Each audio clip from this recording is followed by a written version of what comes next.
स्वागत है आप सभी का मेरे इस YouTube चैनल में, जिसमें ESI से संबंधित अधिक और नवीनतम जानकारी मैं आप तक पहुंचाता हूं।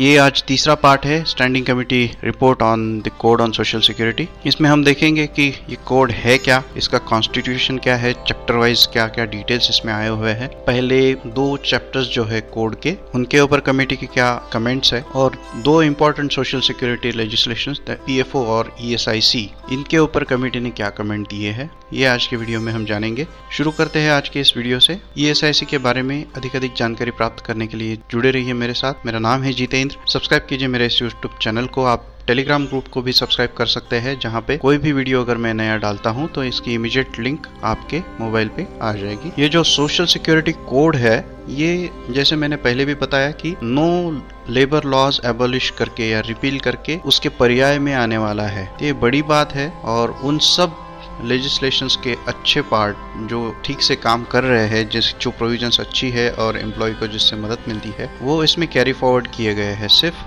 कुछ प्रोविजंस जो अभी रिलेवेंट नहीं है या जिनका इम्प्लीमेंटेशन इफेक्टिव नहीं था, जिससे अननेसेसरी कॉम्प्लिकेशन क्रिएट हो रहे हैं, उनको हटा दिया गया है। तो ये पूरा लेबर कोड जो है ये 14 चैप्टर्स में डिवाइड किया हुआ है। इसमें 163 क्लॉजेज और 6 शेड्यूल्स है। तो आप जैसे स्क्रीन पे देख सकते हो, चैप्टर 1 to प्रिलिमिनरी इंफॉर्मेशन और सोशल सिक्योरिटी ऑर्गेनाइजेशन के ऊपर है। चैप्टर 3 से लेके चैप्टर 9 तक, 3 to 9, ये सभी चैप्टर्स एक एक्ट को रिप्रेजेंट कर रहे हैं। जैसे चैप्टर 3 रिप्रेजेंट कर रहा है employees provident fund and miscellaneous provisions act, chapter 4 represent कर रहा है employees state insurance corporation, chapter 5 gratuity act, chapter 6 maternity benefit act, chapter 7 employees compensation act, chapter 8 social security and cess for building and other construction workers, chapter 9 social security for organise sector workers. तो ये पुराने ही act है लगभग, लेकिन social security draft code में ये एक chapter बन गए हैं। काफी सारी प्रोविजंस पुराने एक्ट्स की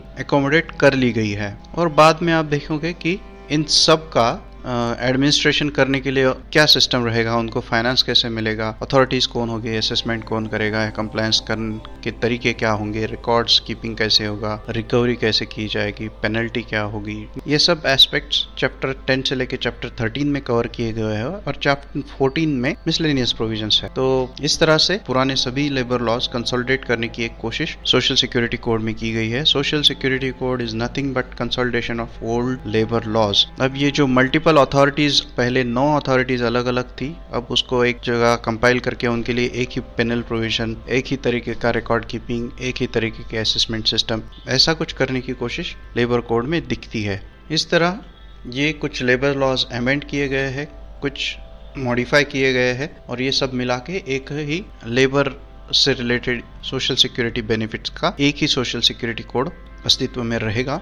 जो 9 अलग अलग एक्ट्स थे, उन के थ्रू जितने भी सोशल सिक्योरिटी बेनिफिट्स लेबर के लिए थे, उन सब को कंसोलिडेट करके एक ही सोशल सिक्योरिटी कोड में लाया गया है। एक ही सोशल सिक्योरिटी कोड सभी तरह के वर्कर को जो जो बेनिफिट मिलने थे वो देने की कोशिश करेगा। जैसे मैंने कहा कि पुरानी काफी चीजें अडॉप्ट कर ली गई है, साथ ही में नए प्रोविजंस भी किए गए हैं, जिससे अब तक जिस फील्ड को टच नहीं किया गया था, अब तक जो चीजें अलग अलग तरीके से कार्यान्वित थी, उनको भी यहाँ पे लाया गया है। नई चीजों का सुझाव क्या है, उस पर क्या काम हुआ है, कमेटी का उस पर क्या कहना है, क्योंकि ये सोशल सिक्योरिटी कोड एक बार बनेगा तो उसमें ये लंबे समय तक वैसा ही रहेगा। ये जो भी करना है सोच समझ के करना है, क्योंकि हमारे लेबर लॉज आप देख सकते हो कि बहुत पुराने हैं, 1948, 1952, 1961 ऐसी इनकी डेट्स है। तो 40-40, 50-50 साल तक ये चलते रहे और उनकी प्रोविजंस अभी भी बहुत हद तक वैलिड है। तो ये सोशल सिक्योरिटी कोड भी ऐसा ही बनना है, जिसमें सब एंगल्स एग्जामिन करके उसको लागू करेंगे, तो लंबे समय तक इसकी उपयोगिता रहेगी और इसको व्यावहारिक तौर पे हम काम में ला पाएंगे। पार्लियामेंट्री स्टैंडिंग कमेटी ने जब इस सोशल सिक्योरिटी प्रोविजंस को स्टडी किया, तो उनमें कुछ common issues parliamentary standing committee को मिले हैं, जिसके ऊपर कमेटी ने फीडबैक दिए हुए हैं। जैसे आप स्क्रीन पे देख सकते हो कि ये जो अमेलगमेशन किया जा रहा है नो लेबर एक्ट्स का, तो उसमें से कुछ लेबर एक्ट्स छूट रहे हैं। आयरन ओर एक्ट, मैंगनीज ओर एक्ट, बीडी वर्कर्स एक्ट, उदाहरण के तौर पे इन एक्ट्स का मैं नाम ले रहा हूँ। तो ये अमालगेशन प्रोसेस या सोशल सिक्योरिटी कोड में कहीं पे भी नहीं लाए गए। कमेटी ने पूछा कि ये एक्ट्स को अमालगमेट कर रहे हैं या नहीं कर रहे हैं, आगे ये एक्ट रहेंगे या ये रिपील हो जाएंगे। अगर रिपील होते हैं तो उन लोगों का क्या होगा जो इस एक्ट के अंतर्गत सामाजिक सुरक्षा का लाभ लेते हैं। तो कमेटी ने इसके ऊपर जवाब दिया है कि occupational safety and health code जो आ रहा है उसके अंतर्गत इन सब लोगों की सोशल सिक्योरिटी और वर्क कंडीशंस को गवर्न करने की कोशिश की गई है। तो उसकी वजह से वो एक्ट्स की प्रोविजंस अलग अलग तरीके से मेंटेन रहेगी।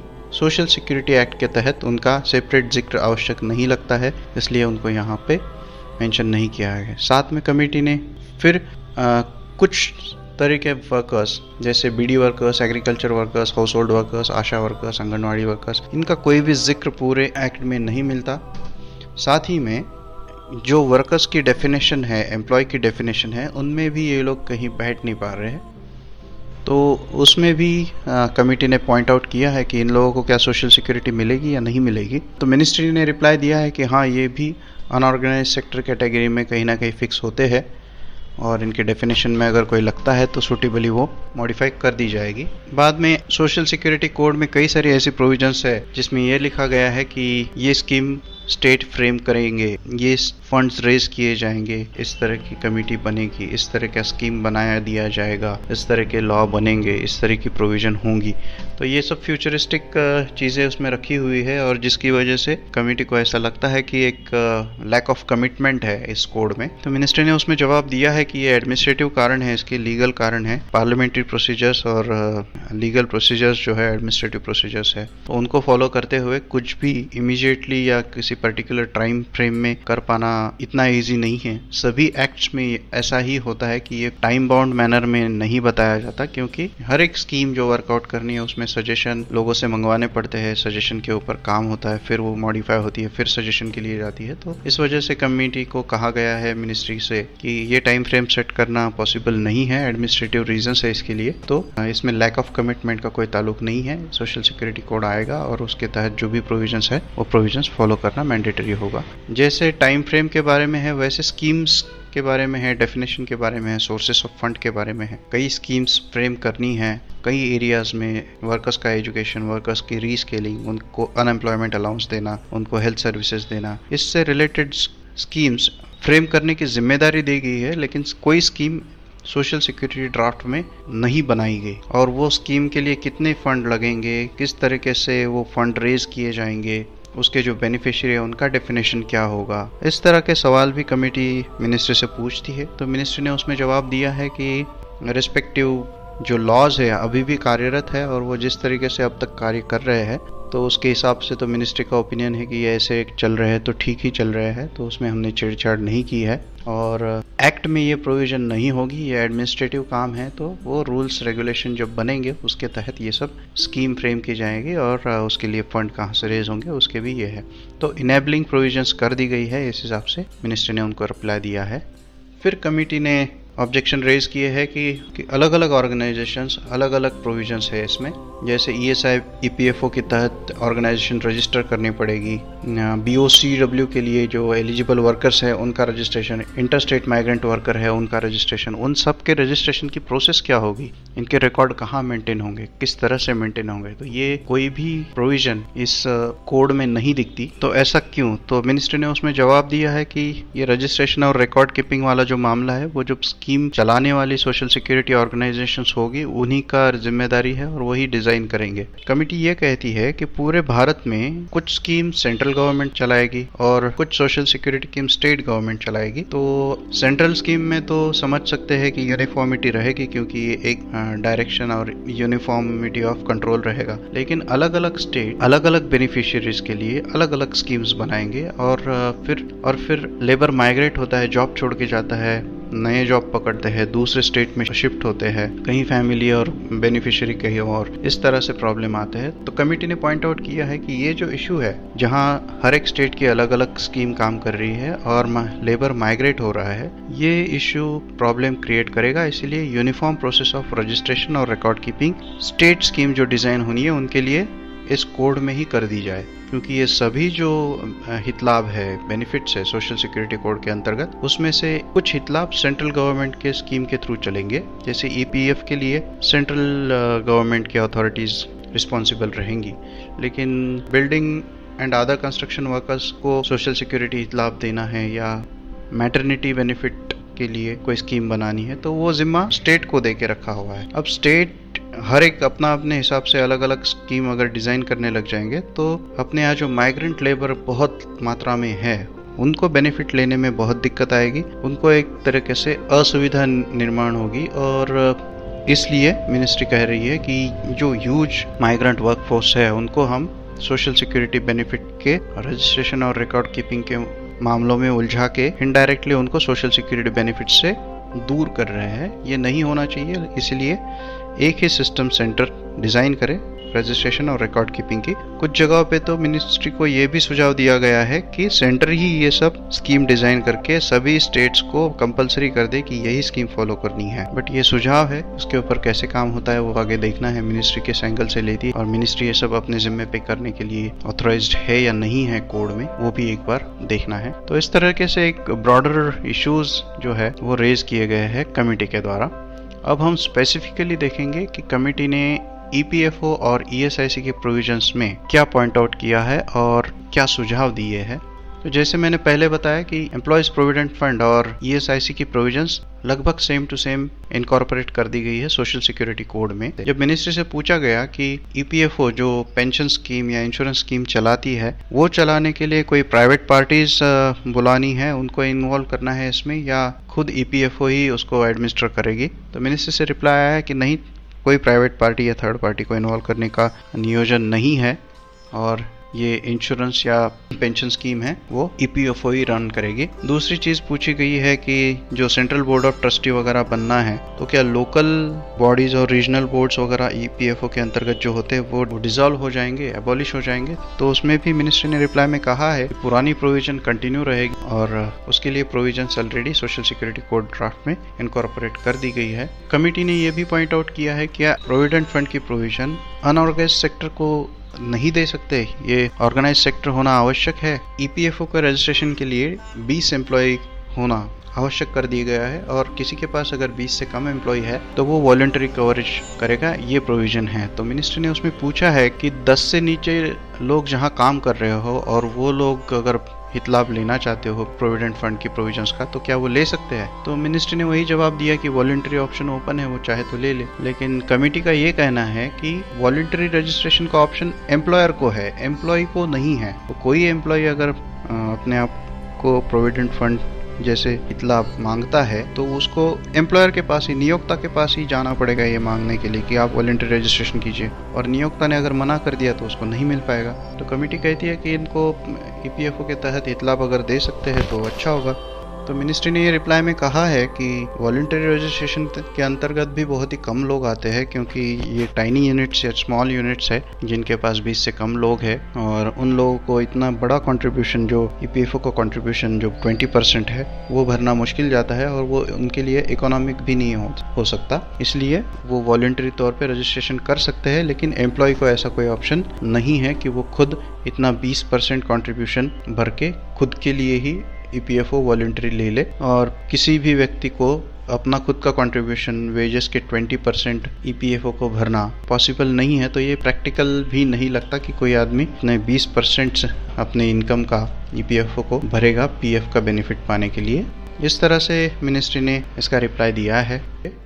मिनिस्ट्री कहती है कि ईपीएफओ के अंतर्गत वेज सीलिंग और कंट्रीब्यूशन के रेट जो है वो नोटिफिकेशन के जरिए नोटिफाई होते हैं। कमेटी कहती है कि ये वेज सीलिंग और कंट्रीब्यूशन के रेट नोटिफिकेशन के ऊपर मत छोड़िए, एक्ट में ही फिक्स कर दीजिए। कमेटी ने इसमें रीजनिंग दी है कि 15,000 वेज सीलिंग जो ईपीएफओ के अंतर्गत है, बहुत जगह पे वो इजीली क्रॉस हो रहा है। मिनिमम वेजेस भी मेट्रो सिटीज़ या बिग सिटीज़ में अगर जाओगे तो मिनिमम वेजेस के हिसाब से भी कोई अगर वेजेस पाता है तो उसका टोटल सैलरी 15,000 के ऊपर चला जाता है, वो ईपीएफओ के एम्बिट से बाहर चला जाता है। कमेटी ने यह कहा है कि ये 15,000 का सीलिंग या जो भी सीलिंग ईपीएफओ के लिए होगा वो किसी ऑटोमेटिक फैक्टर से कनेक्ट कर देना चाहिए, जैसे कि कंज्यूमर प्राइस इंडेक्स है या मिनिमम वेजेस है, जो टाइम टू टाइम चेंज होते हैं, तो वैसे वैसे ईपीएफओ का वेज सीलिंग भी चेंज होता जाएगा। इस तरह का एक सुझाव मिनिस्ट्री को कमेटी ने दिया है। ईएसआईसी के बारे में भी सेम तरह का सुझाव कमेटी ने दिया है कि ईएसआईसी का वेज सीलिंग 21,000 है तो वो इजीली क्रॉस हो जाता है, बहुत लोग उसमें नहीं आ पाते, और जब तक नया वेज सीलिंग चेंज होता है तो बहुत से लोग सोशल सिक्योरिटी के प्रोविजंस के बाहर चले जाते हैं, तो वो नहीं होना चाहिए। इसलिए ये वेज सीलिंग जो है वो डायनेमिक हो, महंगाई या मिनिमम वेजेस के हिसाब से उसे टैग कर दीजिए तो ऑटोमेटिक चेंज होते रहेगा, बार बार नोटिफिकेशन निकालने की आवश्यकता नहीं लगेगी। इस तरह का ये सुझाव है। बहुत सारी चीज़ों को मिनिस्ट्री ने एक्सेप्ट किया है और कुछ बारे में कहा है कि जो चीज़ें नहीं हो सकती उसके बारे में मिनिस्ट्री कहती है कि ये प्रैक्टिकेबल नहीं है, दूसरे किसी के कोड में इसका प्रावधान हो जाएगा। सेम ईएसआईसी के प्रोविजंस के बारे में कमेटी ने बहुत सारे सुझाव मिनिस्ट्री को दिए हैं। उसमें पर्टिकुलरली स्ट्रांगली कमेटी ने कहा है कि ईएसआईसी का कवरेज बहुत कम है, इसको यूनिवर्सल करने की आवश्यकता है। मिनिस्ट्री ने जवाब में कहा था कि ईएसआईसी सब जगह लागू नहीं है, इसके लिए इसका कवरेज कम है, लेकिन कमेटी ने उसको नकारा है। कमेटी ने कहा है कि नहीं, ईएसआईसी का एनफोर्समेंट मैकेनिज्म स्ट्रांग नहीं है, जिसकी वजह से कमेटी ने ईएसआईसी के एनफोर्समेंट मैकेनिज्म को वीक कहा है और कहा है कि ईएसआईसी का इम्प्लीमेंटेशन स्ट्रांगली होना चाहिए, एनफोर्समेंट मैकेनिज्म भी स्ट्रांग बनाना जरूरी है। साथ ही में कमेटी ने क्वेश्चन किया है कि ईएसआईसी का कवरेज या ईएसआईसी के हित लाभ ज़्यादा से ज़्यादा लोगों तक पहुँचे, उसके लिए क्या स्टेप्स लिए गए हैं। तो मिनिस्ट्री से जवाब आया है कि ईएसआईसी अब through India, pan India basis लागू कर दिया जाएगा। साथ ही में ईएसआईसी का वॉलंटरी सब्सक्रिप्शन का ऑप्शन भी ओपन कर दिया गया है। इसके पहले voluntary registration under ESIC allowed नहीं था। हैजार्डस एम्प्लॉयमेंट जो है उसमें ईएसआईसी का रजिस्ट्रेशन मैंडेटरी कर दिया गया है। तो इस तरह मिनिस्ट्री ने काफ़ी सारी चीज़ें हाईलाइट की है जिससे ईएसआईसी की सुविधा ज़्यादा से ज़्यादा लोगों तक पहुंचाने की कोशिश की गई है। कमेटी ने ईएसआईसी के मेडिकल कॉलेजेस और नर्सिंग इंस्टीट्यूशंस चलाने पे ऑब्जेक्शन रेज किया है। कमेटी का कहना है कि ये ईएसआईसी का मैंडेट नहीं है, सोशल सिक्योरिटी देना ये काम है, ना कि मेडिकल एजुकेशन देना। तो मेडिकल एजुकेशन की जिम्मेदारी जो ईएसआईसी को दी गई है, सोशल सिक्योरिटी कोड में भी ये दिखता है कि ईएसआईसी मेडिकल कॉलेजेस शुरू कर सकती है। तो कमेटी ने ये कहा है कि ये इनका काम नहीं है, उनको अननेसेसरी ये जिम्मेदारी देने की आवश्यकता नहीं। ईएसआईसी के ऊपर मेडिकल एजुकेशन की जिम्मेदारी देना मिसयूज ऑफ फंड होगा, तो इस जिम्मेदारी से ईएसआईसी को मुक्त कर दिया जाए। साथ ही में कमेटी यह कहती है कि ईएसआईसी की हेल्थ सर्विसेज को एक्सपांड करना आवश्यक है और ज़्यादा से ज़्यादा लोगों तक ईएसआईसी की हेल्थ सर्विसेज पहुँचे और उसके ऊपर काम करना आवश्यक है, उसको हाईलाइट किया है कमेटी ने। बाद में कमेटी ने यह पूछा है कि क्या एम्प्लॉयज़ को ऑप्शन रहेगा कि ईएसआईसी चूज करे या ना करे। मिनिस्ट्री ने उसको निगेटिव सेंस में रिप्लाई दिया है कि एम्प्लॉयज़ को कोई ऑप्शन नहीं रहेगा, उनको जहाँ ईएसआई लागू है वहाँ ईएसआईसी के प्रोविजंस के अंतर्गत कंट्रीब्यूशन भरना ही पड़ेगा। बट बाकी आगे क्या निकल के आता है रूल्स रेगुलेशन में, वो इसमें देखना इंटरेस्टिंग रहेगा। बाद में कंपेंसेशन जो ईएसआईसी देती है उसको स्टैंडर्डाइज करने के बारे में कमेटी ने कहा है। जनरली ईएसआईसी का कंपेंसेशन जो एम्प्लॉय की अर्निंग है उससे रिलेट किया हुआ है। कमेटी का ये कहना है कि ईएसआईसी का हायर सीलिंग 21,000 है, तो जो भी कंपेंसेशन ईएसआईसी से मिलेगा वो 21,000 के प्रोपोर्शनेट हो या उसके रिलेशन में डिसाइड किया जाए, ना कि एम्प्लॉय की वेजेस से। ये मिनिस्ट्री को सुझाव दिया गया है, इसके बारे में मिनिस्ट्री से रिप्लाई वगैरह मांगा नहीं गया है। बाद में वही ईपीएफओ में जैसा कहा है कि रेट ऑफ कंट्रीब्यूशन और सीलिंग वो नोटिफिकेशन के ऊपर छोड़ दी है, तो कमेटी ये कहती है कि ये रेट ऑफ कंट्रीब्यूशन और वेज सीलिंग जो है ये बहुत डायनेमिक चीज़ें हैं, इसको नोटिफिकेशन के भरोसे छोड़ना गलत होगा, क्योंकि मिनिमम वेजेस और कंज्यूमर प्राइस इंडेक्स जैसे चेंज होती जाती है वैसे इनकम लेवल चेंज होता है, तो वेज सीलिंग नोटिफाई होते होते काफ़ी सारा टाइम निकल जाता है। उसको किसी फिक्स्ड इंडिकेटर से टैग कर देना चाहिए। अगर वेज सीलिंग और कंट्रीब्यूशन रेट को कोड में ही डिफाइन कर दिया जाए तो नोटिफिकेशन के लिए जो डिले होता है या उसमें जो वक्त ज़ाया होता है वो नहीं होगा। कमेटी ने बाकी भी कुछ चीज़ें मिनिस्ट्री को कही है, जिसमें ईएसआईसी के हेल्थ फैसिलिटीज़ का विस्तार, ईएसआईसी के अंतर्गत जो भी लाभार्थी है उन सब का रिकॉर्ड ऑल इंडिया अवेलेबल कराना, ये चीज़ें भी शामिल है। तो इस तरह कमेटी के ये सुझाव ईपीएफओ और ईएसआईसी के बारे में हैं। हम अगले वीडियो में देखेंगे कि gratuity, maternity benefit, building and other construction workers और बाकी असंगठित कामगार जो है उनके लिए इस कोड में क्या है और कमेटी ने उनके वेलफेयर के लिए क्या सुझाव दिए हुए हैं। तो जुड़े रहिए मेरे साथ। मेरा नाम है जितेंद्र। कोई भी फीडबैक या इम्प्रूवमेंट आपको लगती है कि आवश्यक है या ज़्यादा जानकारी देना आवश्यक है, ऐसा अगर आपको लगता है तो मेरे कॉन्टैक्ट डिटेल्स मैं यहाँ पे शेयर कर रहा हूँ, लिखिए मुझे। मेरा टेलीग्राम चैनल है, उसमें आपको मेरे लेटेस्ट वीडियो की लिंक इमीडिएटली आ जाएगी, तो टेलीग्राम चैनल को भी आप सब्सक्राइब कर सकते हैं। आप सभी का बहुत बहुत शुक्रिया।